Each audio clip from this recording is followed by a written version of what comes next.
Hello, everybody, and welcome to the debut of a brand new boxing show that we like to call the Creeping Southpaw with me, Ian the Dynamo Kelly, and of course, my co host here, the sexy creep himself, Mr. Jay McGuinness. How are you, Jay? Fantastic, Mr. Kelly. How are you, my man? Very well. I'm really psyched for this show. We've kind of we I had an idea for a boxing show for a long time here. And by the way, anyone that knows, this is obviously exclusively part of the Dynamo Podcast Network because that is what you're watching it on. So we'll just get that plug out of the way straight away. But we've got a brand new show for all you boxing and fight fans out there. Um, I don't think there's enough great boxing podcasts slash shows out there. There are some great ones, but I think we need more and something a little bit different. And that's what we're going to try and bring you now over the coming year for 2021, especially with some of the electric fights that we have kind of, I suppose, touted for the rest of the year. So that's what we're doing here today. And Jay, we talked about doing this show probably over the last month, and kind of waited for the right time to do it. Now is the right time. The time is here, and I'm looking forward to it, my friend. I'm so excited for this, man. This is something that I've wanted to do for years, was to do, a boxing podcast. Who would have thought, man, when I came on Dynamo, this is first that we'd be here now, it's kind of crazy, isn't it? Crazy evolution. We've come full circle. It's mad, isn't it? It's It's like great. It's going to be great for people as well. I think we're going to really look at, I suppose, doing a review of 2020 in the boxing sense and look forward to some big fights as well, obviously, in 2021. I think no better place to start than maybe last year with Wilder and Fury 2. What oh, a fight. tasty, tasty. Yeah, man, that was that really didn't go the way a lot of people expected. I think because of the first fight that it was so epic, and you still had Wilder sane of mind. I think at the time is fair, and I don't mean that in a disrespectful way to Deontay Wilder. I do think when people are saying like he could be struggling with mental health issues, that could be actually a legitimate thing. I don't think he's taken this loss the way he could have, and I would worry about that because I'm not the biggest AJ fan in the world, but look, he took the loss on the chin, no pun intended, and came back and protruded through it. The greatest of all time lose. I mean, Muhammad Ali lost. You know what I mean, and he's the greatest. So I think Wilder obviously didn't see himself ever losing, and he kind of got away, with the result on the first fight because of that knock, pretty much what should have been a knockout at the end. And just like any good Irish traveler or UK traveler, just a good traveler themselves, he just literally done an Undertaker and sat up and came back and actually pretty much won the last round then as well. So, but the second fight, talk us through that because you know the pundits are kind of almost swayed on this one because as good as we know Fury is, we're thinking, right, is Deontay going to start throwing bombs earlier in the fight here? Do you know what I mean? Is he going to, because he knows he can put him down, and Yeah, interesting. I think because especially with going, it's hard not to look at the first fight when you're looking at the second as well. Obviously to see how the fighters approached it and exactly. styles used. I do believe there's only one style that Deontay Wilder can use, and that is just throwing that absolute bomb of a right hand. Yeah, Um, which is good enough, I suppose, for some fighters. Yeah, but Absolutely, yeah. And you know what? I think I knew Fury would win the first fight. I know he didn't. Look, he won the fight. He won the first fight. well, yeah, And you know, that's a no argument there. absolutely. And I think when the second fight came, I think for me it was a no-brainer that Tyson was going to win again. I thought it would be a similar style than he had in the first fight. But my God, I mean, I think his dad had come out and actually said John Fury had said that he's going to come out and he's going to finish him, and I just couldn't see that happening at Me all. neither. Me neither.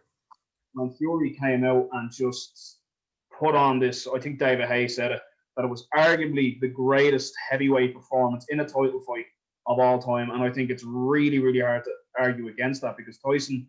A lot of people were talking about Wilder and the excuses afterwards, saying about he was tired and the body armor had him. I think Tyson Fury's style in that fight, putting the pace on him early, putting the pressure on him early, just sticking that jab and that right hand in his face, I think made Wilder react that way, and I think his body went into shock because Wilder, like all of us, was not expecting that, that kind of that style that Fury brought in, Well, yeah, especially because of Fury's previous fight was kind of, he made hard work of it, and he got busted open in it as well, and he was in the trenches, and he was kind of, but he said, I think something similar at the time. He said, like, that's the gypsy in me. I'd like to get into a tear up sometimes, you know what I mean?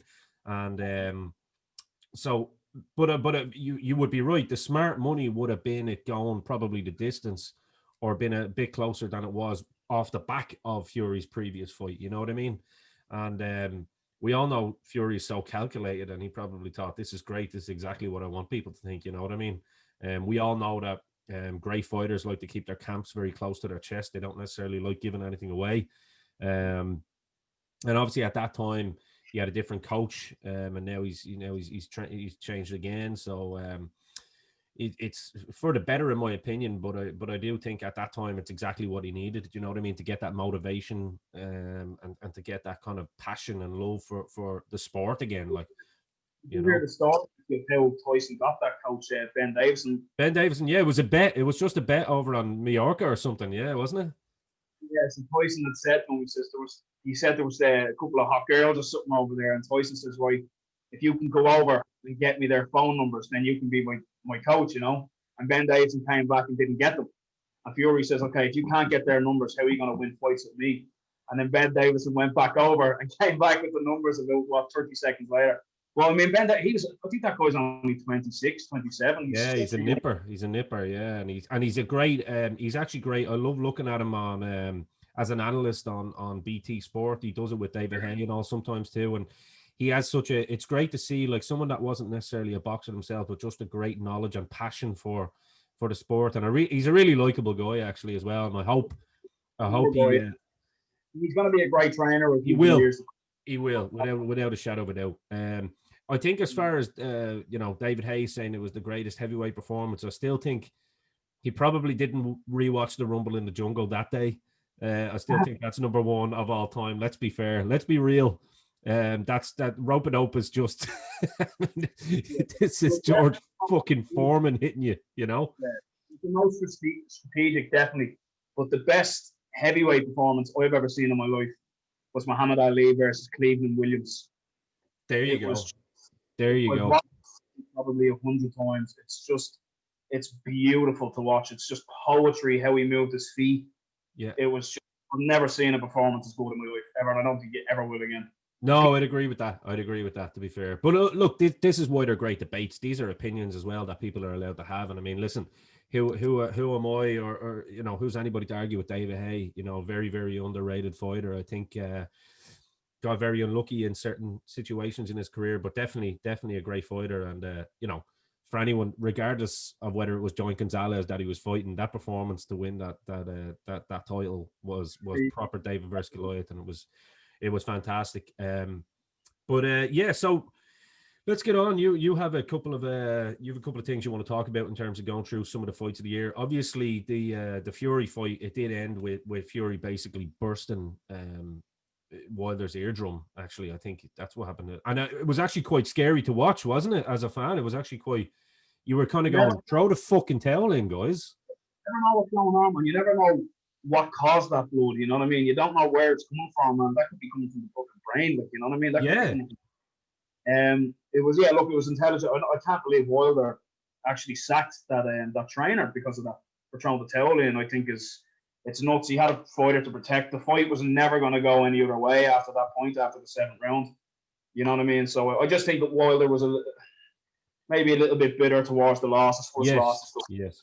And the thing about it is, if he had played his cards right, dude, he actually could have gained so much sympathy and respect out of that, because he didn't want to give up and he kept going. So he actually showed that warrior spirit. Yeah, and look at Conor McGregor. Like, people can say what they want about him, but he takes a loss very, very well. Big time. You cannot argue against that, Big time. Probably leads us on to we have a few boxing matches, man, actually, as well. I think to look back at. Yeah. Well, I wrote down one here actually, which was a fucking huge upset, which was, of course, in the great Eddie Hearn. Eddie Hearn, if you ever happen to get on this show and see it, do join us because I'd love to talk to you. I'm a fan of Eddie Hearn, I have to say. I know a lot of people aren't. I am. It's probably why I'm a Chelsea fan. You know, I like the geezers, mate. You know what I mean? But no, I think Eddie Hearn is a fucking fantastic promoter, and the fight that he had, obviously, with Povetkin and Dylan Moy at his house. Oh my Jesus, Dylan Moy! You know, you think the fight's going only one way, and Povetkin just throws a bomb. Good night, Irene. So funny because I remember before that fight, I predicted Povetkin to win. I remember I was watching it. I remember because I texted you that. Yeah, I remember. Yeah, and I actually predicted that Povetkin would win the fight with a left hook, and because I knew like Povetkin's got his left hook is so dangerous. It's ridiculous. He might not put a lot in the fight before that, but he's like Wilder that way, man. He can just come out of nowhere and just let that bomb of a left, you know. Yeah. And I think what Dylan White was doing very, very well in the fight. He was controlling the pace. He was boxing on the inside. Yeah. I also think he knocked him down as well. He did. Yeah. You know, it was going well, but look, he got caught with a massive uppercut, man. Like it was just an absolutely like the way Povetkin just dipped and then came up. It was quite similar to Cody Garbrandt's knockout in the UFC. Very, very similar, actually. Very similar. It just throws that fighter off more than you will ever believe, like, you know. But Dylan White was in shock, man. Shock. Yeah, and he looked great. Dylan White looked in shape, man. He looked muscular. He looked big. He looked, you know. I thought it was going to be the kind of, I suppose, another kind of chance for him to really, because he's had some good wins since that AJ loss. He's beaten Joseph Parker. You know, that's a fantastic win for him. Huge win, yeah. But I believe there's a rematch happening, I think, with Povetkin and Dylan White. So I'll be very, very interested. That's going to be a great fight, man. Oh yeah, man! Like they're two big hosses. You know what I mean? Like that's a lot of meat in the ring. Like, and you know, when those, and you can hear it in the shots. Like it's just fucking. That's great the crowd, isn't it? That you can hear, like in MMA and boxing as well. You can really hear the shots so clearly, especially when the heavyweights are in there. It's just like, wow, these guys hit hard. Like, you know. Yeah, you're kind of like, I'm like, shit, when I was 16, I made the right choice not to try boxing and do the wrestling. Definitely, like, I suppose we would be doing ourselves and our country a disservice if we didn't mention the great, my fellow Bray lady in Katie Taylor, the best female athlete on the planet, in my opinion. And one of the biggest role models on the planet, I think, to young women and to young men, to be fair. A quick little story. I probably told it on previous podcasts. I'm not sure, but I knew her dad pretty well. And when he used to run the gym, which is only literally like a 2-minute walk from where I live, my brother, you probably know my brother Joe, actually. Around. Yeah, I think you do. But he used to box and train up there. And Katie was the only girl in the gym. And sometimes I'd go up and just, you know, watch, talk to Peter, say, is it all right if I just, you know, hang around and watch the show or watch the training? And dude, I swear she was fighting lads like twice the size of her. And like, I remember, this is one story and I'll never forget it. She's fighting this guy, young fella, but you could tell he had a bit of speed about it and had a bit of a piss and vinegar about him, as you do as a young lad. And you could tell he was like holding back a little bit. And she was kind of like, she just gets shots in. Like, I mean, when you see it up close, even in training, I mean, the speed is actually, it's fucking Bruce Lee shit. Like, but Peter pulls the guy aside, her dad, and goes, right, if you don't hit her harder, I'm going to hit you. So I was like, okay. He's a scary dude anyway. So the kid comes in then, and he's like, he's actually trying to get her, and Katie just decides to bring it up to fucking 11. And dude, like, she busted his nose. It was absolutely crazy, man. And like, it's just, I knew then, especially being a boxing man, I was like, right. Well, we all knew because of the Olympic, the gold medal and stuff. This was before the gold medal, but you knew she was going to go on to great things. These kind of great things, probably not so much, because we didn't know how women's boxing and women's MMA was going to kind of evolve, and whether or not the powers that be give them a chance to kind of have a real shot at it. You know what I mean? Because obviously Latoya Ali tried back in the day, and she kind of got a little money off the back of it because of the name. But there was no real competition back then, because I think the girls were more happy to kind of get their sponsorship and stuff like that money from being amateur, because they were actually getting paid more from being an amateur. But now, I mean, listen, Katie Taylor, she is absolutely phenomenal. Like, and you know, doesn't get spoken enough about over here, and then everyone jumps on the bandwagon when she does well. Really, I think you've got to look. These fighters are more than just fighters, you know, especially in this day and age. You know, with social media, and you know, they can't make a wrong turn, you know. But this girl has just been an absolute revelation, I think, for inspiring people that may not even be into sports. You know, it could be a thing they're trying to take up. You know, a girl, and you know, they're looking at this girl and saying, she's just from a little town in Wicklow called Bray. You know what I mean? And look at her now. She's regarded as unquestionably the best ever female boxer of all time. There is just fact. No, there's not, and I know it wasn't at the heights, and it was her very similar to Ronda Rousey with MMA. It was Katie that brought the female boxing to this height. There's a lot of parallels. There's a lot of parallels with Katie and Ronda Rousey. I would agree with that. Yeah. Well, and you know, like, look at the card Katie fought on last 3 women's fights. It was absolutely brilliant to see. Like, you know, it's really, really great. And I mean, that performance. Oh, I mean, like, every time I kind of think to myself, you know, every kind of champion and all, as you said earlier on, all the greatest lose, they're kind of waiting for that first defeat. But just every time she gets in that ring, she just gets better. She gets better. She's faster. She's stronger. She's more durable. And of course, all the little Irish keyboard warriors. Oh, she lost that fight. She definitely lost that fight. She lost. I'm like, do you know what? There's a reason that Irish, you know, musicians, like, whether it be the likes of Bono, whether it be the likes of McGregor, there's a reason that they end up going, I don't even like want to do much with Irish, you know, media, because they just literally, there's such a, I'm not saying all Irish people, the majority of us get behind our people, and it's great to see, but there is that element in the social media age that are just so bitter and jealous of anybody that fucking does something. You know what I mean? Jealousy is the main word. I mean, like, I don't want to dive into the music too much, like, but you know, it's simple. We're getting literally all of our, you know, best compliments and, you know, a lot of attention from media sites, the fucking US. Yeah, it's always outside. Yeah, they love us, like. And I don't get that. I really don't understand that, you know. But yeah, I don't either, man. It's a very and it's a modern Irish thing. You know what I mean? It's you know, back in the day, like, you know, just to give an example, like, and I know people will, you know, it's probably a bad example, but like someone like U2 or Bono, like, we should be looking at them and going, this is actually the biggest band of all time, and they come from Dublin. Yeah. Do you know what I mean? Forget about their politics and the shite that they might talk sometimes, right? That happens with fucking ego and whatever. But like, that's just a little example. It's like, these guys are more revered in countries outside of our own, when it should be the opposite. You know what I mean? Sinead O'Connor, people love to see a lady in distress over here in Ireland, and love just to shout abuse at her and call her, you know, just judge her. And we're living in the mental health era as well. And, you know, you see these people going on about mental health matters, you know, suicide awareness, and then they have no problem, just because it's a famous person, sharing a post about someone that's having a hard time and judging them. You know what I mean? So look at the amount of deaths, you know, from celebrities due to suicide, man. These people probably think, I'm going to write this on the comment on their thing or on Instagram or whatever like that, and just get a few likes. They're not going to really see it. Sometimes they are going to see it. And you know what I mean? You know, so I'm not into that whole sort of. I think they're cowards, and I don't think they'll say it to people's faces, you know.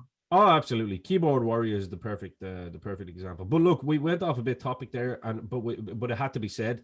Yeah, Katie Taylor had an incredible year. I think she's going to have an even more incredible 2021. Sorry, go ahead.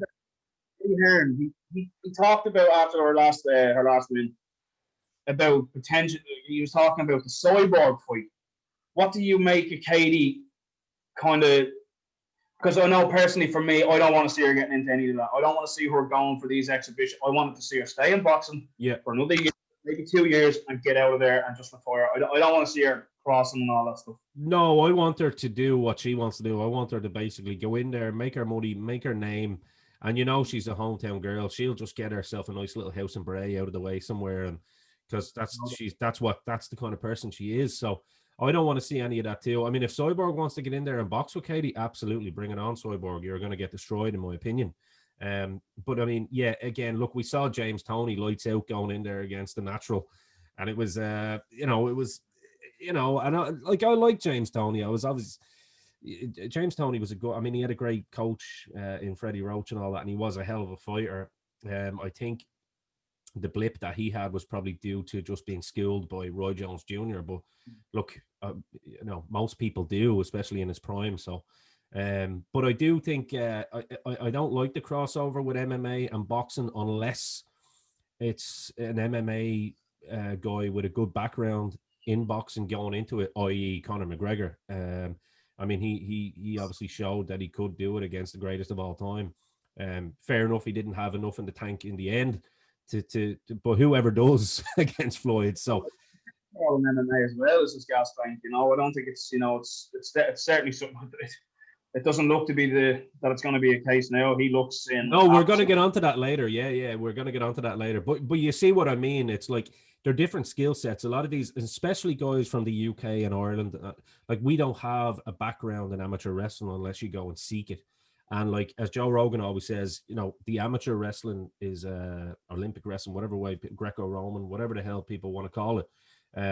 That's kind of your base in MMA. And if you have a little bit of that, which is taught in all colleges over in the States, then you're fine. Now, jiu-jitsu and all in Ireland is starting to become a big thing. And that's why McGregor has succeeded, for example. And a lot of other Irish fighters are on the way up as well in that particular craft. But in terms of it being natural, you're always going to lose to the American or the Russian or the Iranian in that kind of field. So, yeah, I don't really like it. I think the crossover always favors the guy coming from the MMA rather than from the boxing because, listen, if any pro boxer goes in and hits someone in MMA, they're getting knocked out, especially with those gloves, because they hit harder. It's that's what they are focusing on. They hit a lot harder.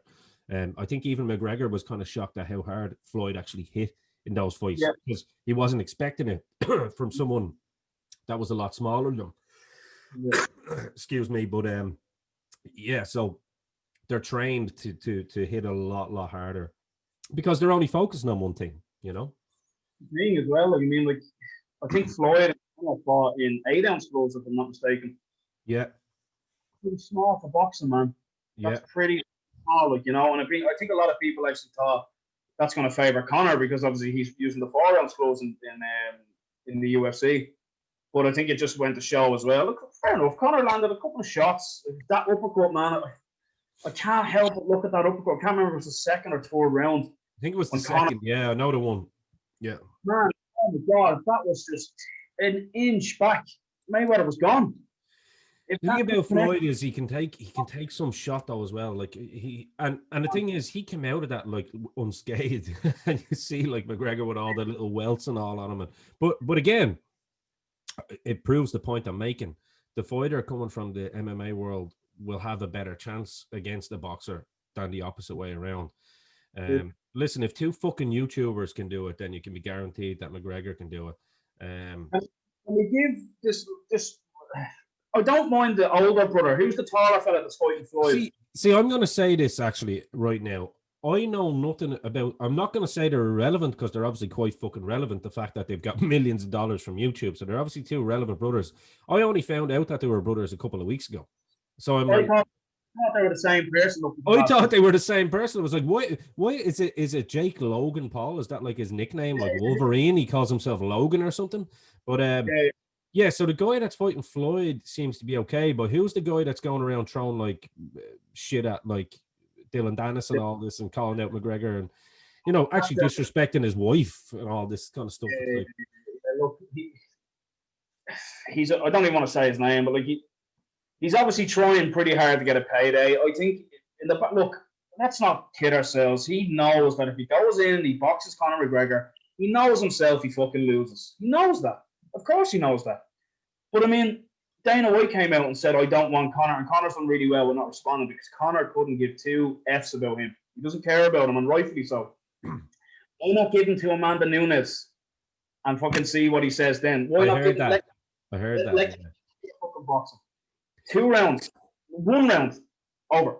I heard McGregor said something to one of his people that it got leaked was that like, no, why don't you just tell him to come meet me down a laneway or something and see if he disrespects my wife? You know what I mean? That's a good pay-per-view, man. There you go. The laneway, the brawl of the brawl in the lane. I love it.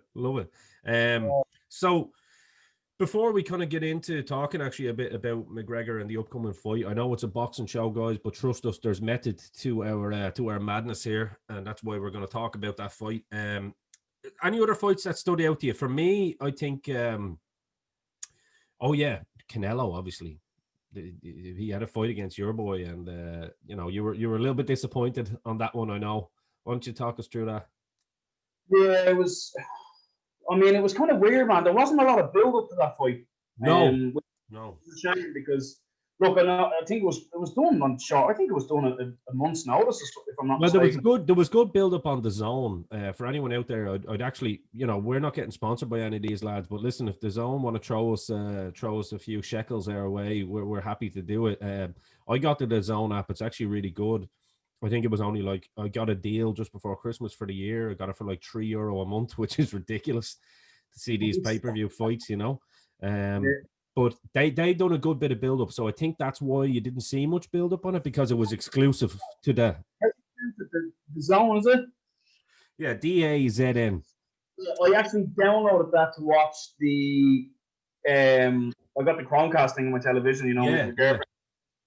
And I remember I downloaded to watch Ryan Garcia and Luke Campbell. Oh, what a fight, man! What a fight! Yeah, absolutely, great fight. And I remember seeing it was like €3 a year or whatever it was, and I was going to like a month.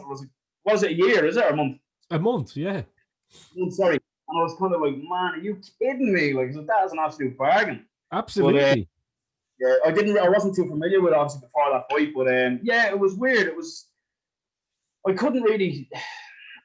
I was disappointed in Callum Smith in the fact that I've been pimping this guy out for probably the last 3 or 4 years, saying he is legit. He's a big boy, super middleweight, 168 pounds, but he's 6'3". Well, that's the thing. He's a big fucking super middleweight in terms. He's lanky, like, you know what I mean. He's got that reach. Very humble guy as well. He's a Liverpool fan as well. Liverpool lad. So it's probably why I didn't take to him, but Hey. I got my blue tinted glasses on, if you get me. I'm on the red wine tonight, but blue tinted glass. Very nice. But the only cup you'll hold all year, mate. But more than likely, yeah. But come here, look. I think look, Canelo. What more can you say about this guy? He is just absolute class. Callum Smith, I felt, could have done more. He certainly could have thrown his hands a lot more, because I think the first and second round was his big opportunity to let the hands loose. To let because if nothing else, and you might agree or disagree with me here, but if nothing else, it would have let Canelo know, right, you're in for a fucking tear up here. And I know Canelo loves that. He's the epitome of a Mexican fighter, but it definitely would have set the stage a little bit more. But by fighting on the outside, especially at that, it was like he was trying to get him on points with the jab. And it's like all you're allowing Canelo now is to figure out his distance so he can get into the body. And I mean, that's exactly what Canelo was going to do, was get into the body and try and bring it up. Disappointing, definitely, but at the same time, glad to see that it wasn't a knockout, and glad to see that, reputation is still intact as well. Do you know what I mean? I wouldn't be surprised if that fight happens again, maybe down the line in another year or two. It's very possible. And I think, going back to the fight itself, I mean, people probably think because Callum Smith is 6'3", he's got such a big reach. I think he had a ridiculous reach of that. I think it was 8 inches, I think he had him. Yeah. Like, probably. And but I was like, people think he's actually not an outside fighter. Callum Smith is actually an inside fighter. Yeah. So when he gets into the mix, and gets into the clinch, it's when they separate, that's when he's very, very dangerous, obviously without the referees coming in, where they have to kind of reset. Definitely. He just pushed them away, and then he just lands these beautiful left hooks to the body. And he's got a fierce right hand as well. And I really thought he was going to utilize that against Canelo and just throw that left, bust his body up. But again, you can't fault just the class of Canelo Alvarez. He's, without a doubt, in my opinion, the pound for pound best fighter in the world. Well, before we take a break, let's kind of take a look at who, for sure, has to be the next opponent for Canelo, and it will be the trilogy, of course. Golovkin, my boy, he fought as well a couple of days beforehand against Shermeta, and absolutely made quick work of him. I think he knocked him down. Good, strong Polish fighter as well. Was undefeated, but I think he knocked him down about 3 or 4 times in the fight. And it was like, you almost got the feeling that Golovkin felt a little bit sorry for him at times. He's like, somebody help this guy and throw the towel. Do you know what I mean? Because I'm just going to keep going. But Golovkin, after the time Golovkin had off, man, he came back and looked sharp. I mean, he looked sharp. In fact, the one thing that really impressed me, probably even more so than Canelo's fight against Smith, was the fact that Golovkin went back to basics and used what got him to the dance and used his jab, man. Like, he has the hardest jab on the planet. One of the hardest of all time. I'm sure you'd agree. No. One of them, I said. One of them, not all, not the one. Yeah. Canelo, for me, his jab is just unmatched. But that's why these fights are so great between the two. I mean, look, let's be real. Again, there's no way that the first fight's a draw. Golovkin absolutely destroyed him. The second fight is more of a chance of being a draw than the first one. There's no way it's a Canelo victory. There's definitely corruption going on there for sure on the De La Hoya side. And I hate to say it because De La Hoya is one of my fucking heroes, and I'm not blaming him directly. It's a company. It's not he's not the overseer basically saying what's going to happen. But I think what's exciting for this trilogy fight, and without getting into who should have won, we're not going to do a debate on that, but we definitely need a trilogy to decide who the fuck is the man here, because now we've got Golovkin as part of Team Hearn, and Team Hearn will not allow that shit to happen. Do you know what I mean? He's got someone behind him that will, and that's the one thing about Eddie Hearn is he actually genuinely does care about his fighters. Like, we know that. Look what he's doing with Katie Taylor. He's done wonders for her. Like, you know what I mean? I don't think it was really, actually, to be honest with you, I know a lot of people don't like Eddie Hearn, as I said earlier on. My dad, my dad hates him as well. And I said, Dad, do you know what it is? It's a jealousy thing. He's a big, tall, good-looking geezer. He likes to throw his weight around a bit. He's confident. He's cocky. You can tell he's a little Del Boy. But like, if I was to sum him up, he's an absolute bellend, right? He is. But so are we. Exactly. That's why we like him. Done wonders for our girl. You know what I mean? So the Irish people should show him a little bit of respect. I think so, yeah, and he does take a keen interest in our fighters over here as well, and he loves the sport. I think he's trying to do it in the right way. He comes obviously from a family of promoters, so I think he's doing a great job, and I think that fight has to happen with Triple G and Canelo this year. And to be honest with you, if that fight happens, that will be the fight of the year for me, outside of what we will talk about in our main event, of course, tonight. But that will definitely be voluptuous, is the only word. Fight companion team maybe a couple of hours before that fight. What do you think? What'd you say? Do like a fight companion show, maybe, like Joe Rogan does, man. It's a good show. I'm into that. We'll probably do that a lot this year, actually. I'd say we're probably going to do a lot of that, especially with fights. Once this network kicks off the ground, we can start doing YouTube live videos and stuff like that, and we can kind of invite people on and sit and have a couple of drinks with us and talk about what's upcoming, because boxing is back, baby. That's one thing we've learned in the last 2 years, is that boxing is back. And people thought MMA was going to kill boxing. Hell no, they came back. And that's the great thing. You have to give a shout out to. I know there's a corruption in boxing in town. There always has been, and Dana obviously is the sole overseer, if you will, of the MMA world because it's UFC and UFC only, really. Do you know what I mean? To the mainstream fans. Whereas I think the fact that we have promoters like Hearn now with Matchroom, and then we have obviously Golden Boy with De La Hoya, who's also possibly going to step back into the ring this year as well, which would be pretty cool to see. And we've got some good guys. Frank Warren Promotions as well is starting to make a bit of a return too. So there's plenty out there, and it's great to see like Dillian White has his own promotions company as well. David Haymaker Promotions. So there's a great there's some great promotions coming up because it's the boxers doing it. Do you know what I mean? You got Mayweather Promotions as well, of course, and you've got obviously McGregor Promotions, which will, I'm sure, make an appearance for sure this year. But when we're going to take a little break, and when we come back, we're actually going to talk. Our main event this evening, by the way, guys and girls, so you know, so you stick with us. We're going to be talking about the inevitable fight between Anthony Joshua and Tyson Fury. But before we do go on to that, we're actually going to speak a little bit about the fight next week with McGregor, of course, and Dustin Poirier, and why it is relevant to boxing as well. So it's not that we're just doing an MMA crossover show on our first show and being cheeky. But we'll explain that when we come back.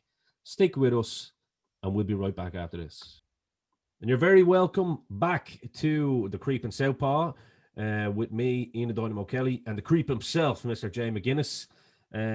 Part one was good, but part two is even going to be much, much better because we are going to talk about the upcoming fight, a fight that is going to happen in a little over a week, which will probably be sooner by the time this comes out. So it'll be this week actually. It's going to be McGregor Poirier. Now the reason we said we talk about this today is because McGregor's been talking a lot about how he wants to have multiple boxing matches in the next year or two as well. He wants to have a career in boxing as well as MMA, and I think he's probably the only guy that that's in the position that he's in that could do that because he's his own boss essentially. Even though Dana's there, they're working in agreement together. It's not like, it's not the same as it was before. So I think, with that being said, one of the reasons a lot of people were thinking, why did he choose Poirier? Well, because Poirier is a hell of a fighter and had a really good run since that McGregor fight, since the loss. And again, talking about, we talked about losses at the in the earlier part of the show and how Deontay didn't come back and take a loss on the chin. Well, there's Poirier who did take it and actually has built a really good career for themselves, and they're also fighting at 155, so it's a little bit more of a natural weight for both fighters too, and they're going to be a little bit heavier, a little bit thicker, so the shots are going to mean a lot more too. And Poirier is a southpaw as well, and as we know, McGregor is still in negotiations, and it looks like it's probably going to happen to fight a southpaw, one of the best southpaws of the last 20 years in Manny Pacquiao. So there's a little bit of method to McGregor's madness in this, isn't there? He's a very clever guy. He's a very, very smart guy. A lot smarter, I think, than people realize. He's definitely. He's talked to. I listened to an interview with him there yesterday on the Mac Life, and he was talking about how he wants to have a real good stint at 155 pounds in the because he hasn't had that yet. He's only had the fight against Eddie Alvarez, and then obviously after that he went to box fight. Then he came back and fought Khabib, and then after Khabib, of course, he went up to 170 to face Cowboy. So I think he certainly seems, like he's put his kind of 2 feet down now in the 155 pound division, which I do believe is his best weight class. I think 170 I think it's a little bit too heavy for him in the sense that he's putting on weight to make the weigh-in to make 170, and then he's dropping it again in the fight. I don't really get that, to be honest with you. But you see, he walks around McGregor's my height. I think he's about 5'9", and he's probably around the natural weight, probably walking around at about 180. So to drop 10 pounds isn't really great for him. Like, do you know what I mean? Yeah, you gotta do that in your training anyway. That's not even with weight cut. And look, again, I'm not the biggest advocate of weight cutting. I think it's stupid. I really do. I think there should be certainly more divisions in the UFC like there is in boxing. There's plenty of MMA fighters there that can fill these divisions, you know. But I think 155 is just perfect. He doesn't have an awful lot of weight to cut for it. I think he's at his fastest, his most powerful. He's, you know, he doesn't have too much kind of rehydration to do. But yeah, look, he's picked it, and people, you know, people are saying, oh, this is another hand-picked opponent. People don't realize that Dustin Poirier is the #1 ranked lightweight in the world. Poirier could win this fight, like, do you know what I mean? That's the thing. I mean, there's no doubt. I mean, like his fight with Dan Hooker. Oh, what a fight, by the way. Jesus, massive respect to Dan Hooker as well. absolutely, yeah. Actually, him and Michael Chandler's the co-main event. Really looking forward to that fight. But like Poirier is no joke, man. This guy, since he's taken that loss to Conor, I'm almost certain he's only lost to Khabib. I don't know if he's lost. It's only Khabib, yeah. He's knocked out Justin Gaethje. He's knocked out Eddie Alvarez. You know what I mean? Like they go without saying, those opponents. Like, and everyone expected Gaethje to destroy him. Like, yeah, 100%. You know, it's Poirier. Look, he's a very likable guy as well, and it's nice to see that there's a lot more kind of respect this time around than there was the first time. You know, yeah. That comes with maturity, I suppose. You know what I mean? Yeah. The reason why Poirier lost, I think, after the first press conference, I think Conor won the fight after the first press. You could see he was getting to Poirier and he was getting upset, and he was similar to Jose Aldo, similar to Eddie Alvarez. Conor just once he gets into your head, the fight's over. Except for the Brooklyn Bears, that's the only. But they're different. They're a different breed. Yeah, like I mean, Poirier came out. He said something great there last week. Can't remember exactly what it was, but I think he said something along the lines of, "I'm not going in to kind of, you know, go through the guy. I'm going in to win." So he's not going in to kind of knock Conor out. He knows exactly what he's going to do. Look, it's going to Dustin's going to, you know, make it a dogfight as such. But, you know, for me, I think I always predict that Conor's going to win. I always do. And I think Conor said the first 60 seconds, and I would certainly not be surprised. Yeah, and I think that's what lends itself to what we were saying as well about, you know, fighting a southpaw with good boxing skills. You know, that's obviously prepared himself for what he feels that will come up later, a super fight with him and Manny Pacquiao, which, you know, that's huge dollar bills right there, you know. And obviously he said he wants to win a belt in boxing as well. He's obviously, you know, probably he's had a lot of time to look back at, you know, at the last couple of years and what's happened, and looked at the match with Floyd and went, listen, I lost to Floyd Mayweather. There's no shame in that, you know. Well, what about the tier below Floyd Mayweather? Imagine what I could do to them if I put my fucking mind to it. So the Pacquiao fight's interesting too, because like you're going in against, fair enough, you're going in against a guy that's a lot smaller. I mean, Pacquiao's about 5'6". The height thing I don't think will be an issue. But he's a lot faster and heavier handed than I mean, anybody that just wants to see how devastating Manny Pacquiao is, even at this age, just go back and look at what he done to Ricky Hatton. I mean, Ricky Hatton was on the canvas for 10 minutes after that knockout. You know what I mean? That's one of the most devastating knockouts I think I've ever witnessed in my life, watching it live, you know. So I mean, the Pacquiao fight is a very, very what's the word? Brave fight for McGregor too. As we mentioned, these guys hit harder than MMA guys. You know what I mean? So it's a big fight. So obviously McGregor's taking that serious. He's not taking Pacquiao lightly, and he wants to kind of get a feel for the southpaw stance. Him being one himself. You know what I mean? So yeah, I think this is a great fight for McGregor. I think it does two things. He kills two birds with one stone. He shows he can box with someone who likes to be a dirty boxer in Poirier. But it also establishes, if he wins, it establishes himself in the 155 division. And there's obviously a title match next if he's fighting the #1 contender. I mean, we can call it politics all we want, but look, McGregor is the money. So if he beats Poirier, then yeah, he gets the title shot. But also, as we say, he gets to dip his toes back into boxing too. So really smart kind of play here from McGregor. Yeah, and you know what? One thing I find it really, really hard to get around his thinking process behind this, because, as I said, he'd only come out yesterday and said that he wants a stint. He wants a good long run at 155 pounds in the UFC. So now you're kind of thinking, okay, he fights Poirier this week and then potentially fights for the belt after that.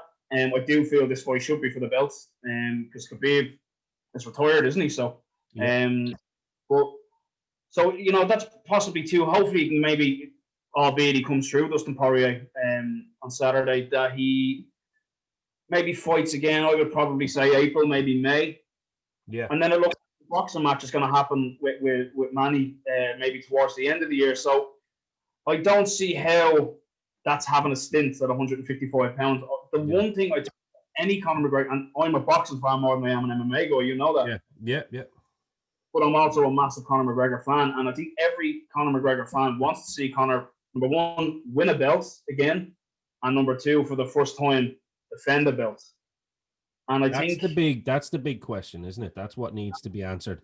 In my opinion, because you can argue his legacy was tainted a little bit because of how one-sided the Khabib fight was, and all that, and how he's been inactive and stuff like that. I mean, people forget he's 32 now. He's getting on a little bit, but I think for me to bring his legacy back is with a win over Poirier, win the belts, maybe whether it's Khabib if he comes back, who knows, or whether it's against the likes of Chandler or Hooker, and then defend it.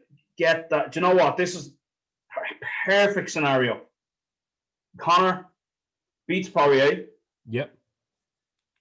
He fights for the vacant belt against Nate Diaz. That's made like that's a script right there, isn't it? I mean that. I don't know if you've seen Dana White's interview on the McLive as well yesterday, the day before. He says that they're working on Nate's opponent, and it's going to be at 155 pounds. And Dana White's quote was, "It's not Tony Ferguson, but the guy who's potentially going to fight Nate will like it too." So the fact that he said potentially fight Nate means if Conor gets through Poirier, he fights Nate. Yeah, and pretty much I listened to McGregor's interview with it was on a podcast yesterday. I can't remember the name. It won't come to me now. Was it one of the referees that has a podcast now? John McCarthy and Josh Thompson. Yeah, That's the one. And he said, yeah, he said that as well. He goes, and look, I know Nate wants to come down, and that's a trilogy that needs to happen. So obviously there's something going on in the air there. That's McGregor basically giving you little crumbs there for you to go and put two and two together. So listen, dude, if that trilogy happens, I mean, they're one apiece now. That would be epic. And at 155, good Lord. Oh man, and especially for the title, potentially. I know Khabib, Dana White posted a video there on his Instagram. I don't know if you've seen it. I think about an hour ago, maybe 2 hours ago, of him and Khabib walking into a room because they're having their scheduled meeting today. So Dana White said it's a 5-minute conversation. Yes or no. You're fighting or you're not. Let me know. That's it. I'm sure Dana's not going to come out and say anything until no, maybe the fight on Saturday. But if Khabib stays retired, 2 reasons I want Khabib to stay retired. 2 reasons. Is number one, I don't think Conor beats him. Yeah, I just don't think he beats him. I don't think. I don't think anybody beats Khabib. I think he is that perfect fighter, and knows his craft so well that nobody can listen. You can like George St. Pierre. Look, I love George St. Pierre, one of the greatest of all time, and people say that's a great fight. Listen, St. Pierre, don't forget, wasn't a natural wrestler. He learned that, through his career. He gets mauled on the ground by Khabib just like everyone else does. And I agree with you. I don't think the Khabib. But anyway, sorry, give me your second reason. The second reason as well, I want to see Nate and Conor fight for the title. That, for me, the fact that it's a trilogy, the fact that it was one of the biggest rivalries, if not, well, maybe the second biggest rivalry in UFC history, it's just going to be it's going to be the biggest fight in MMA history, hands down. But going back to Khabib as well, I mean, unless it's Khabib and McGregor, both of them are the biggest fights, aren't they? Yeah, of course. And I think look at Khabib against Conor. People saying, right, this is his first test. He chokes Conor out in the 4th round, After that, then he fights Poirier, and people saying, you know what, this is going to be his toughest test because Conor wasn't in shape. He chokes Poirier out in the third round. Then he comes and fights Gaethje. This is definitely going to be his toughest test. He chokes him out in the second round. So, like, that guy, it just goes to show, that chart shows how much he's improved, especially with losing his father as well. God bless him, like, you know, and that was obviously very, very hard for him. That's also a reason I'd like him to stay retired. I mean, what a way to retire, you know, such an honorable thing, you know, a promise to his mother and stuff like that. I think Khabib, the only way he would come back is if he had that conversation with the family and they gave the green light, because they're different types of people than us. Irish people used to be like that. We're not so much anymore. There's no backbone in Ireland anymore, as we can see with our governments. But look, that's a conversation for a different day. But you know, I do think that Khabib is very, very honorable in that sense. Do you know what I mean? And, you know, his father meant the world to him. So if that's something that his mother has asked him not to do, cool. But that's also interesting that if he's even willing to take a meeting with Dana White, then, oh shit, what's that about? Yeah, look, I think if he didn't want to fight, he would have just texted Dana, right? And he would have just called him. But I mean, like, again, and look, I mean, if it's about, you can look at this two ways. And if it's about marketing or promotion, sure, look, Khabib has his guys get in touch with Dana's guys, but there's no need for the two of them to basically touch dicks in a room on their own, like.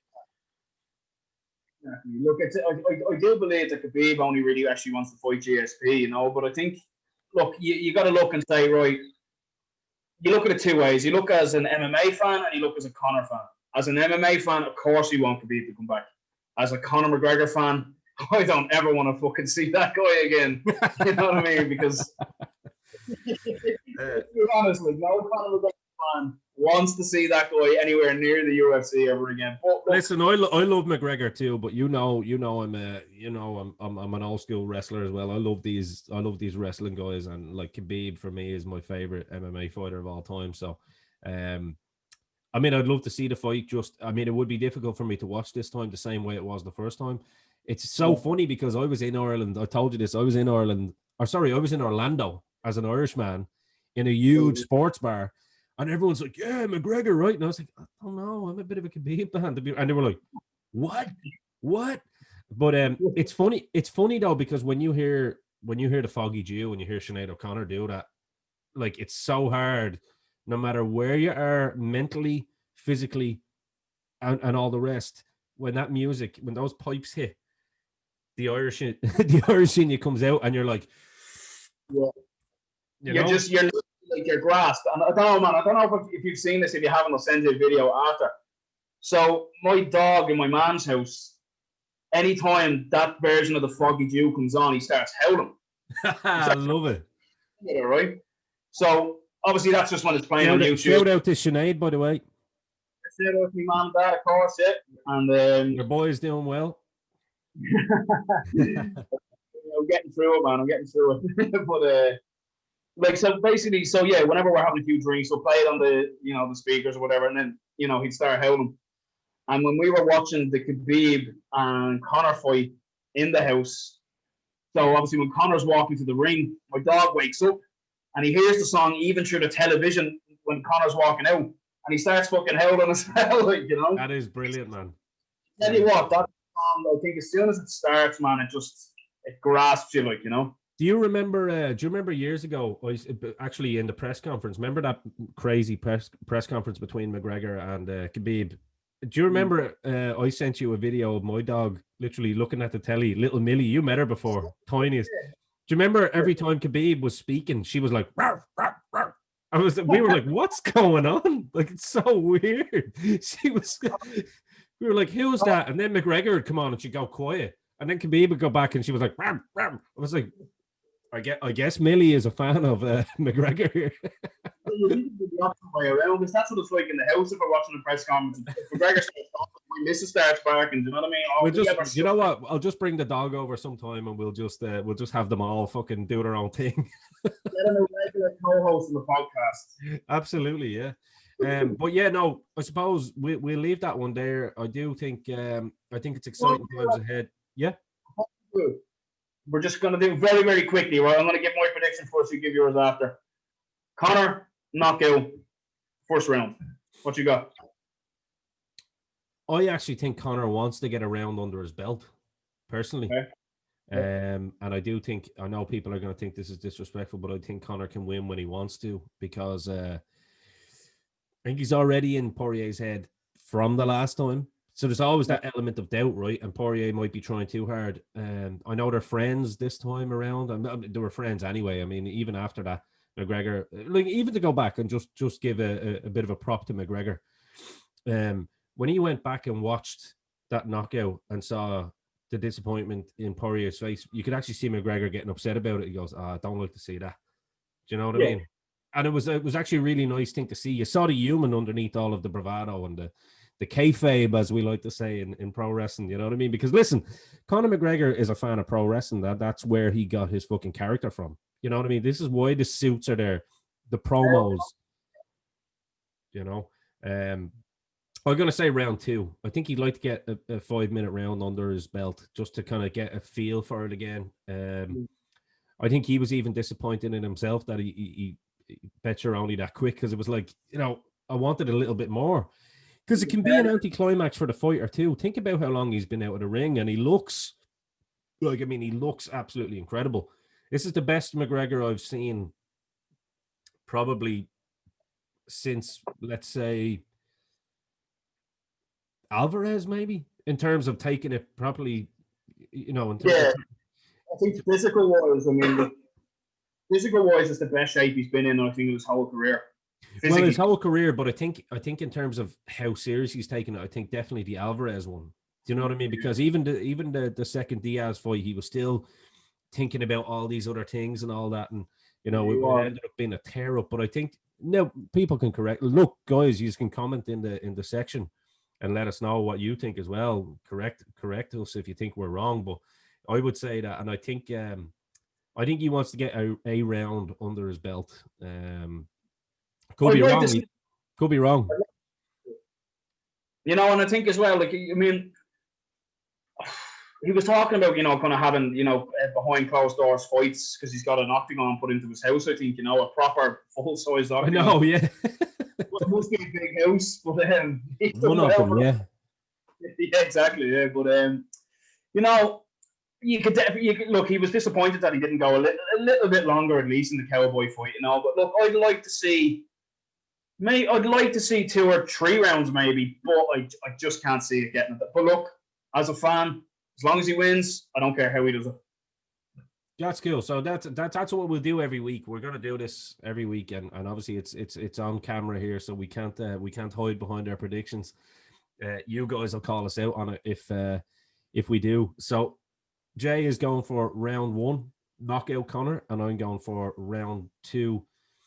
I'm gonna say TKO. I think he's gonna get a TKO. Referee will stop it early in round 2. So that's our predictions out of the way. So thank God. Now that we're on to the main event, why don't you tell the people what we have for the main event today now, Jay, and what is going to separate this podcast from the rest, and we're going to give our reasons why this is the main event too. It's obvious. The biggest fight in, without a doubt, British boxing history. I will go as far to say the biggest fight in heavyweight boxing history. 100%. Anthony Joshua versus Tyson Fury. It's a fight that I think we've been wanting for a long time, and I think a lot of people were disappointed that it didn't happen. When maybe there was talks of, but I'm happy it's happened now. Yeah. For the simple reason is that Tyson Fury's gone in. Both guys, I think they've only fought the same opponent once, and that was Vladimir Klitschko. Obviously, both men had a win over Klitschko. But the fact that Tyson now has gone in and on record a draw with Wilder and a win against Wilder, he got a points win over Wilder and he got a knockout over Wilder, as far as I'm concerned. But so that makes it then. So all of a sudden now we're at a stage now where it's like, okay.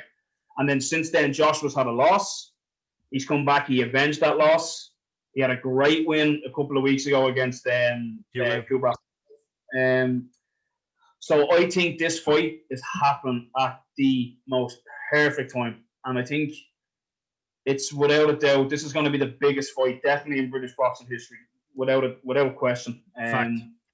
Yeah, no argument really. Like, No. but I mean, you just hope that the vaccines are sent out and that that they can pack out an arena for that fight, because that's just, you can't have that fight behind closed doors, man. That is surely not. No, I think you'd probably be looking at later in the year that fight happening. I think probably the summer, or just probably looking at maybe more September, October. But I mean, yeah, it's got to happen. Such great narrative behind this as well, because obviously we know that Joshua has been accused many a times of being a bit of a ducker and a diver, and there's a lot of banter between these two boys, and then some real heat as well. I know during the whole Black Lives Matter protest in the UK, Anthony Joshua stepped up and told black people not to buy white goods or shop in white shops anymore. And I know Fury came out and said, if I said that, I would be hung up in Trafalgar Square and burned like a witch. Do you know what I mean? If I said the opposite. So which is very true, but that's not, that's not neither here nor there. Joshua, I think he likes to play the nice guy and the real whole clean cook guy. I think he's avoided so many fights in his career. I don't look at him as one of the greatest of all time personally. Like I say, he had a perfect opportunity to fight Fury. He didn't want any part, or sorry, well, he did have a chance to fight Fury. He backed out of that one. And they'll say he didn't back out, but he also had a chance to fight Wilder and didn't fight Wilder while he was in his prime, because he knew that if Wilder, one of those bombs went on his chin, forget about it. And I still think that's the case. I think that's, I think Joshua was a better boxer for sure, but I think as we've seen what was his name? Garcia? Ruiz. Sorry, my apologies. With the Ruiz fight, when he gets caught, he doesn't like it. He's very, very Amir Khan-like, actually. He can be stumbled, and it only takes one shot. That's not to say that he's not a good fighter. And this is why I wanted to give the bad news first, and then I want to give the good news. Joshua has come back from that loss, as you said, and taken it like a champ, to be fair. He's distanced himself from all the political stuff as well and concentrated back on boxing. He looks good. He had a great win against Pulev. I mean, good Lord, those Russian chins, Bulgarian chins, those Eastern European chins are just made of granite. Animals. And yeah, I think they're both now in their absolute prime. People forget Fury is only 30. Do you know what? Me and my girlfriend were actually having a discussion about that the other day. I think she asked me how old Fury was. I was actually surprised he was even 30, because I remember he was quite young when he fought Klitschko. And I said, don't get to what we would have been 28, 29. But look, so there's so many things to look at here. And so you look at Joshua and you look who he's fought, and you look, don't get me wrong, some absolutely very, very, very impressive wins. Obviously, the most notable, I suppose, coming against Vladimir Klitschko. Albeit it was Klitschko's last fight, end of his career, blah, blah, blah. But we have to remember that twice, maybe 3 times, Joshua was nearly finished in that fight.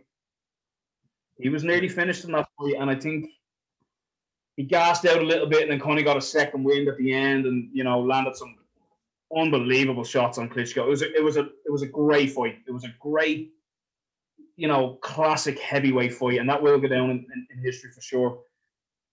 But then you look at the Ruiz loss, how the lack of confidence Joshua had walking to the ring, the lack of confidence he had in the ring when they were announcing the fighters. He didn't look right. There was something off with him. And Fury came out the other day and made an interesting point about Anthony having a confidence issue. And I think he does. I think Tyson has definitely beaten the better fighters, in my opinion. I know Eddie Hearn came out and said that Joshua has. I looked at both got a win over Klitschko, but Tyson Fury, what he's done, Tyson Fury's gone to Klitschko's backyard.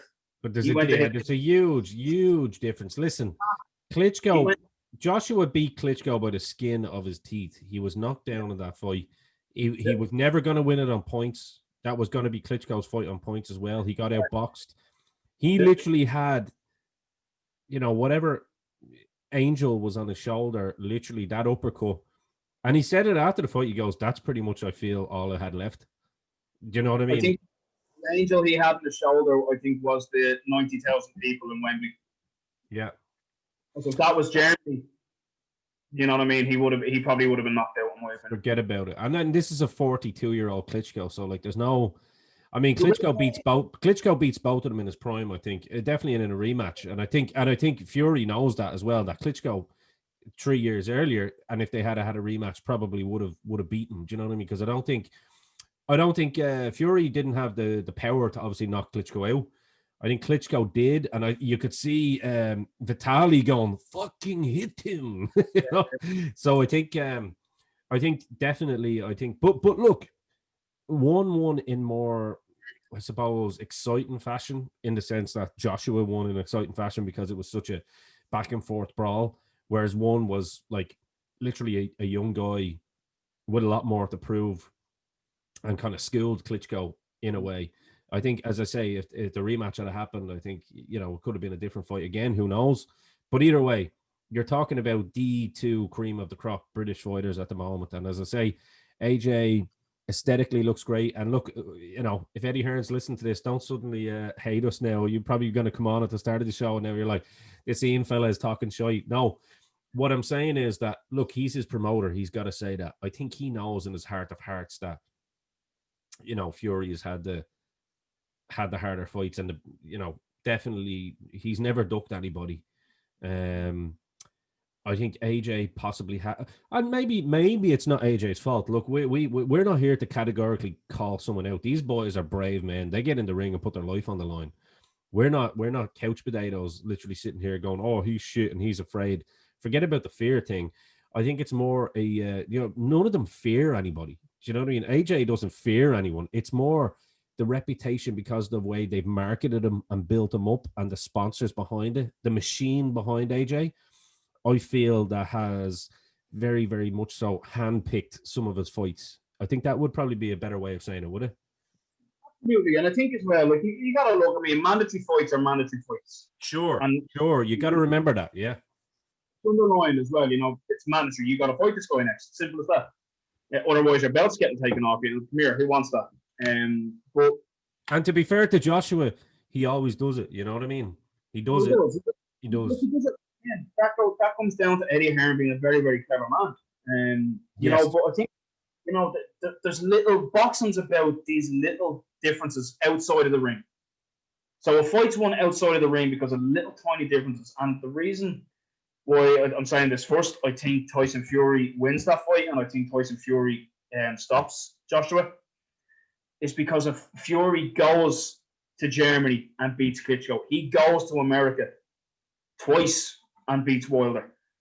Joshua goes to America with the intention of fighting, what was your man's name? Miller. Yeah. Who the fuck is he? Do you know what I mean? And I know now Miller obviously tested positive for steroids, whatever. So that's when Andy Ruiz stepped in and actually obviously got that famous upset. But like, look at the pressure. Look how nervous Joshua was in America for fighting a short, overweight.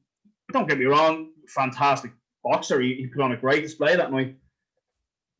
And that goes back to what Tyson says about the confidence issue. So that's already in Joshua's head now. Joshua would have heard that. So that fight, obviously, of course, surely takes place in England and possibly London. That sticks with Joshua, and I do think he has the confidence issue in the sense that he looks across at Fury. These things will be going through Joshua's head, where he goes, man, he went over to beat Klitschko. He went over to America and beat Wilder twice. I didn't do that. I haven't done that yet. Yeah. Do you know, these are little tiny tells that win fights. Yeah. I am absolutely convinced by it, and I do think that now, especially after the World, like if you would have told me when Fury beat Klitschko, would he have done it? I would have said no. I would have said Klitschko wins that fight. Then after that, if you would have told me Tyson Fury beats Deontay Wilder, I would have said, yeah, you're a better boxer. And then if you would have told me after that Tyson Fury knocks out Deontay Wilder, I would have said not a chance. But now, if you're asking me, does Tyson Fury knock out Anthony Joshua? I say absolutely yes.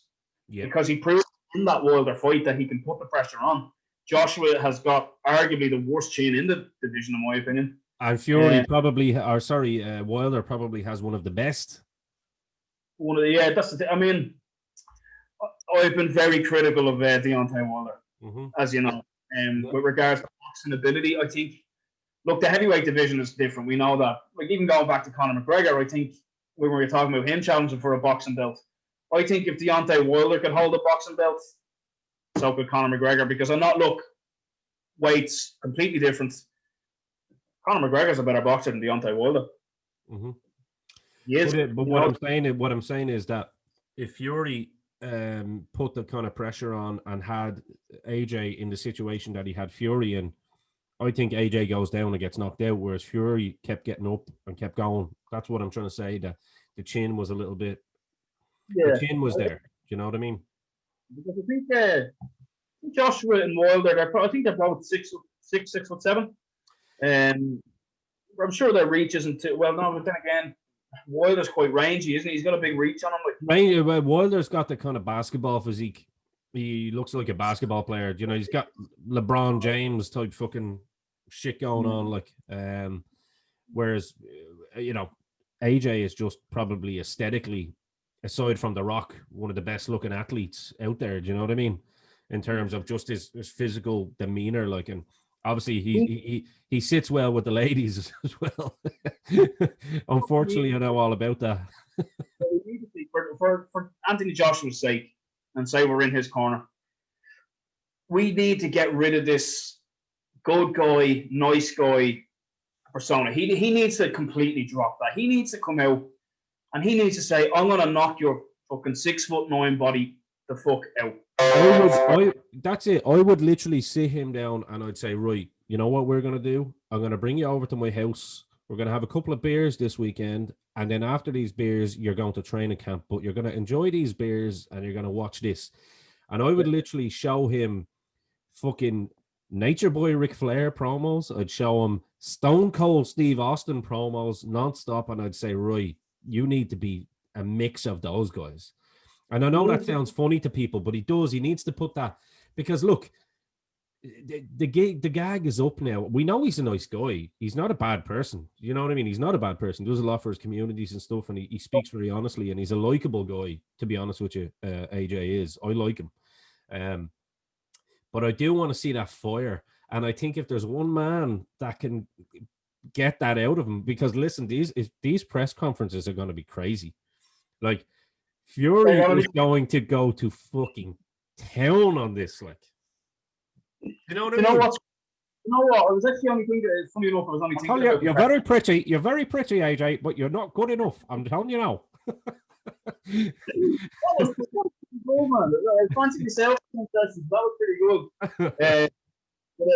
Look, I was only thinking about this the other day, how the press conferences are going to go. Look, the ones with Wilder were pretty crazy, I think there's a lot more respect between Joshua and Fury within themselves than there was for Fury Wilder, Definitely. Yeah, no doubt about it. Look, they have their back and forths and, on Twitter or whatever it is, and the odd comment and blah, blah, blah. I think it'll be respectful enough, you know what I mean? I can't see the two of them, when they're having the face-off, kind of talking shit to each other. I think they're just going to look at each other. There probably won't be a handshake, but, they're going to be respectful enough. But, again, look at after Joshua beat Pulev. That interview was the worst mistake that Joshua has ever made in his entire life.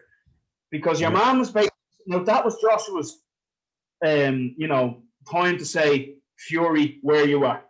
Let's go now. Let's do this now. He done everything in his power not to mention Tyson Fury. And I get what Joshua was trying to do. He didn't want to mention the kind of say, you mean nothing to me.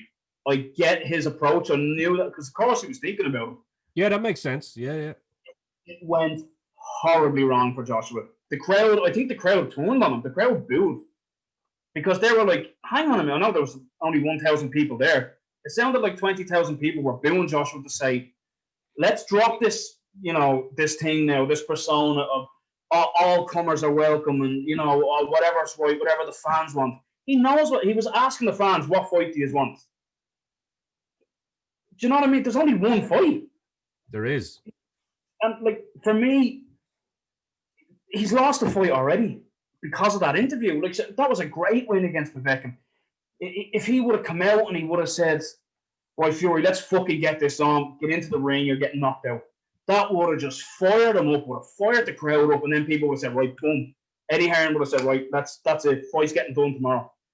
But because he made that approach, it was just a massive mistake, and in my opinion, has lost him the fight already. He does not want anything to do with Tyson Fury because he knows, in my opinion, Joshua knows he doesn't win that fight.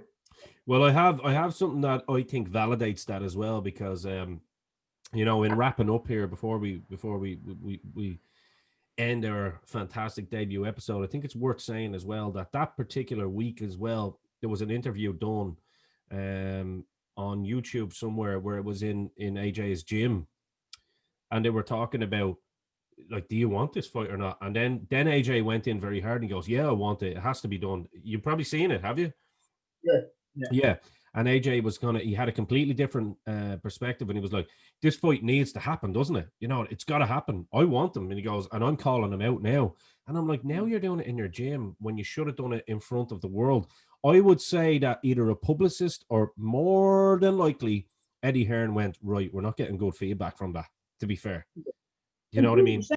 Probably took the wrong approach. So he needs to come out categorically now. And if I was AJ's publicist, not that I'm an expert on it, I would be saying to him, right, when we know this fight is actually closer to happening, you come out and start calling Fury out. You do it. Show that little bit of fucking guile and that little bit of... Yeah, do you know what it reminds me of as well? Like, you remember when... he needs to be a cunt, basically, is what I'm saying. Absolutely. I'm not 100% agree. That's why I made the point, and I think it's a confused fan. I think 90% of the fans now probably think that Fury's going to beat him, but I think it reminds me a lot of Vladimir Klitschko and David Haye. So when that fight was kind of, Haye was just coming up from cruiserweight, and I think Haye was still a cruiserweight when he first met Klitschko on the escalators, I think, and he called him out, didn't he? And I think Klitschko for so long was just refusing to say David Haye's name. And I think David Haye then all of a sudden kind of got the crowd thinking he doesn't want to fucking fight. He doesn't want to fight me.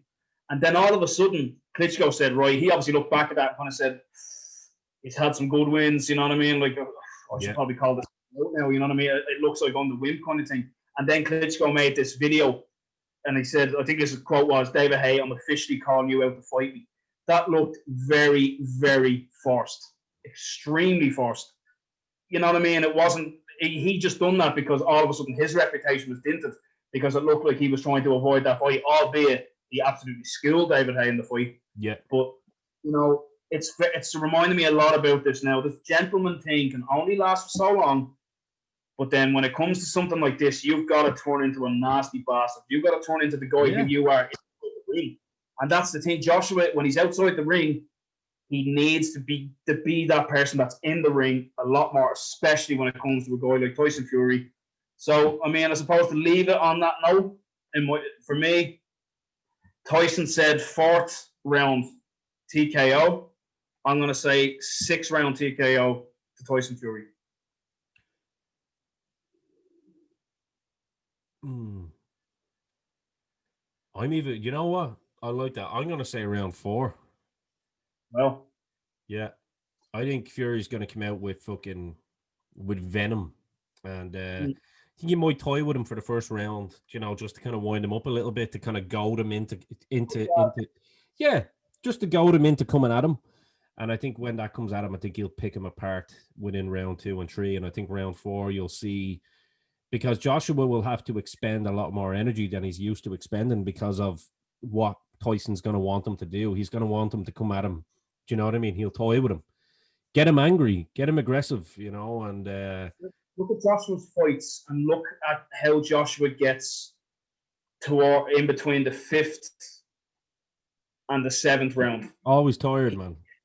very tired. He gets extremely tired against Dillian White, against Andy Ruiz. He's a fucking bodybuilder, man. You know what I mean? Like he's. And you know what? In fairness to him, in Joshua's defense, for the full-out fight, he did slim down. He Did. you know, he doesn't need that.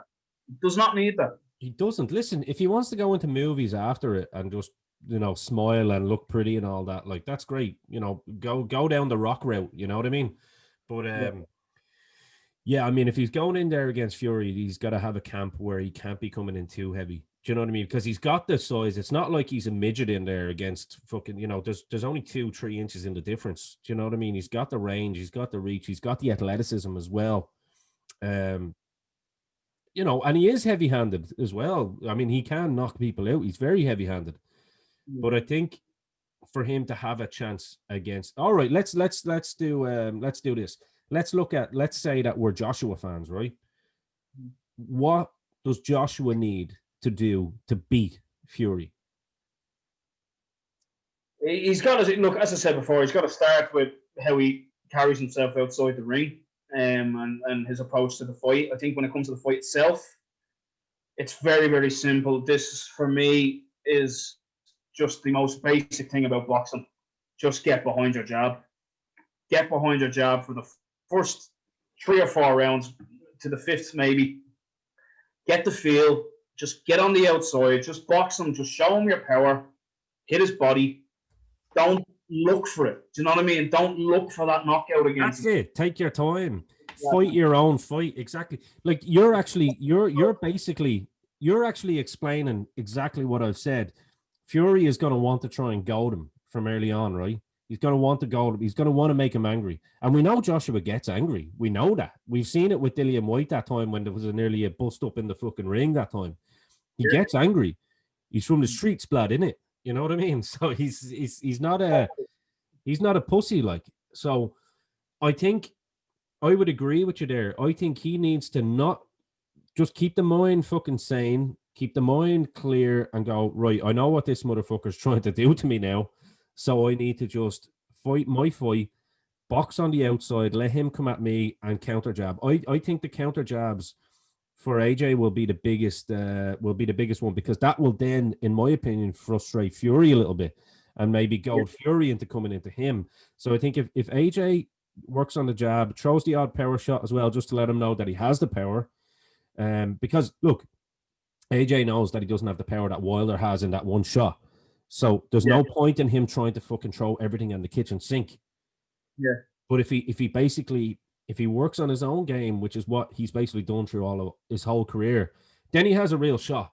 Because then it's a battle of the minds. Then it's a battle of the wits to see which man gets more frustrated and which man makes the first mistake. Do you know what I mean?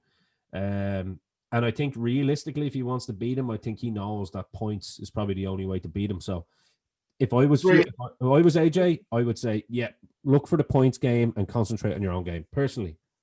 Yeah, and I think as well, what's really going to frustrate him is that Fury does this brilliant thing, very, very rare, actually, I feel. You get inside you for a minute, for 3, 4, 5 seconds. Goes for a flurry, yeah. So side-to-side shots, and then he just springs, and then he just slides to your left. Yeah. And then obviously against an orthodox fighter, so then all of a sudden the orthodox fighter's got to turn his body again, reset himself again. Fury's going to do that a lot. He's going to get inside. He's going to go 1, 2, 3, 4. He's going to slip again, circle Joshua. It's going to frustrate the hell out of Joshua. And I think the more frustrated he gets, the more energy he's going to use up, the more tired he gets. And I feel a TKO maybe in the as I said, the 5th, 6th round maybe. Yeah. Well, that's it. Like, and I mean, as I say, I was just trying to play devil's advocate here, so that we can kind of be more balanced as well, and not like just be only Team Fury, because obviously there's a lot of people that listen to the show that are probably going to say, well, what can Joshua do? And that's what I think Joshua can do. I think even with those flurries, if he wants to avoid that, the best thing that he could do is maintain his composure and that, and keep the chin tucked and keep the hands up and wait for that. Because the basics that when you're a 10-year-old in a boxing gym, you're going to say, tuck your chin, use your jab. That's all he's got to do. He's got to go off those roots. Because then mentally, that makes for a great fight then, because Fury's going, right, this motherfucker isn't biting here. I'm going to have to look at something else. You know what I mean? And I think that's the key to success for Joshua. I think the key to success for Fury is what you've already mentioned there. So, yeah, I mean, look, in closing, this is just such a great fight. I mean, hopefully the world will be back open for that, and you and me can be in a pub somewhere watching that, or in a house party watching it somewhere. I'd actually rather house party personally. Yeah, I mean, you don't want too many people. I've always said I like to watch fights with as limited amount of people as possible. Exactly. You want to watch it with people that enjoy the fights as well. So yeah, I mean, it's gonna happen this year, I think, without a shadow of a doubt. It doesn't. If it doesn't, then somebody should be sacked somewhere. That's the way I look at it. Yeah. But yeah, that's all we have time for this week. This has been the first episode of the Creep and Southpaw with me, Ian Dynamo Kelly, and the Creep, Mr. Jay McGuinness, and again, exclusively part of the Dynamo Podcast Network. We have shows literally covering everything now. We have a football show. Excuse me. Oh, get a burp in there for all you people there just to listen to. Maybe I should be the creep one. Please. Yeah, so we've got shows on football now. We've got wrestling shows. We've got comic shows. We've got absolutely everything there. So go and make sure you hit the subscribe button. Hit the bell notification. We have a playlist there. So if it's only one particular show that you like on the network, that's absolutely fine. The playlist is there for you to watch that particular show. You don't have to watch everything that we do. But yeah, it's been a great debut episode as far as I'm concerned, Jay. I have loved it was everything that I thought it would be, and it's, as I said, it's great to just sit down and talk boxing and talk fights, and and the shows are only going to get better as well. So I mean, people would be crazy to miss out on the next few shows for sure. Absolutely, and I suppose with that, until next week, that old saying that Ian Dynamo Kelly likes to say is Dynamo and the Creep are over and out.